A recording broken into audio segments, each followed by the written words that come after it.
They had no choice but to swim. The three men had left just hours earlier when a large wave capsized their 19-foot skiff on Monday night. They swam through 2 miles of dark water before finding salvation, the tiny Pacific Island of Fanadik, several hundred miles north of Papua New Guinea.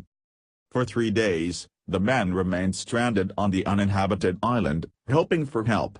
In the end, their own ingenuity would facilitate their rescue. The crew aboard the Navy plane spotted the men waving life jackets, standing next to piles of palm leaves arranged to spell out 4 capital letters, HELP. Once found, their families were notified and, in the end, they were put on a small local boat back to Pula, from where they initially set out to sea. No injuries were reported. The men were recovered on Thursday thanks to the coordinated efforts of Navy and Coast Guard rescuers. The Coast Guard was first notified that they were missing just before noon on Tuesday, after which it immediately issued an urgent broadcast seeking assistance from the Navy and vessels in the area of the skiff's last known location.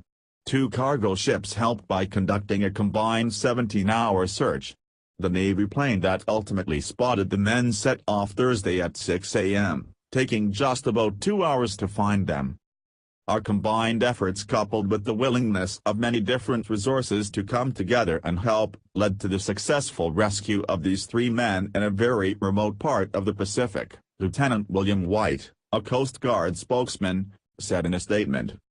The Coast Guard in that region of the Pacific, Coast Guard District 14, has coordinated 7 such search and rescue efforts in the past 2 weeks, enlisting the help of 10 volunteer vessels and 6 air crews, according to a news release following last week's rescue.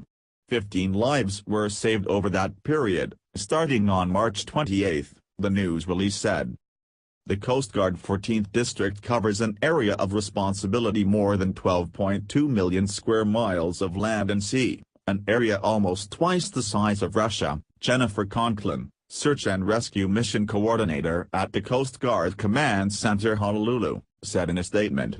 Oftentimes, we are thousands of miles away from those who need help, and because of that our partnerships with the Navy, other search and rescue organizations, partner Pacific nations and AMBER are essential.